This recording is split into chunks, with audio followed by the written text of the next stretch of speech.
In their first joint statement, after weeks of crucial negotiations, leaders of the Alliance for Change and the Partnership for National Unity admitted at the weekend that the talks had been exceedingly tough and that both sides had to surrender some of their initial demands in the interest of their widely anticipated unification.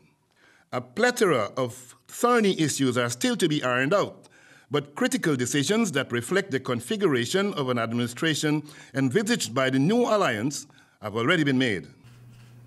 Both parties will contest the elections on a single list of candidates.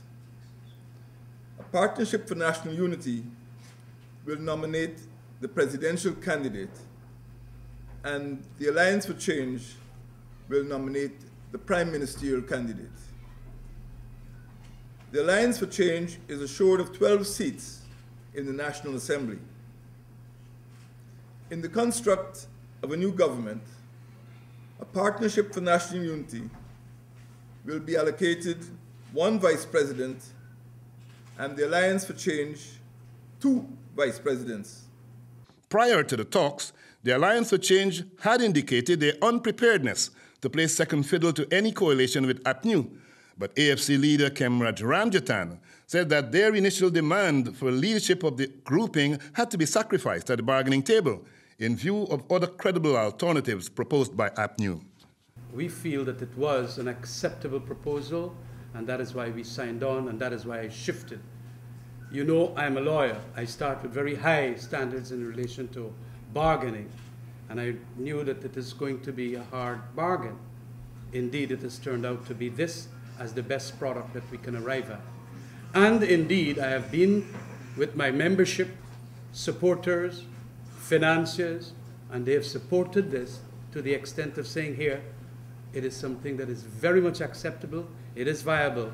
Victory for the coalition at the upcoming polls will result in coalition leader David Granger assuming the presidency with traditional powers as head of state, head of government, and commander-in-chief of the army, as well as responsibility for the appointment of constitutional agencies and commissions, among other things.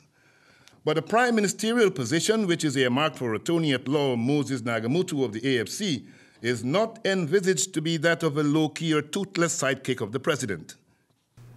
The president will delegate the following responsibilities to the prime minister: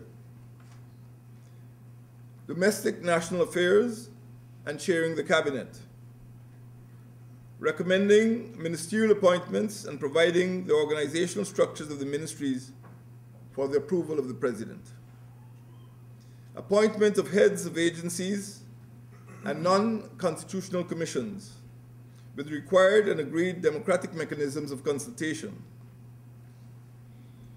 domestic security, inclusive of home affairs. Some of the powers earmarked for the coalition's prime minister are constitutionally those of the president, but it was pointed out that the president usually has the prerogative to entrust those powers to the prime minister.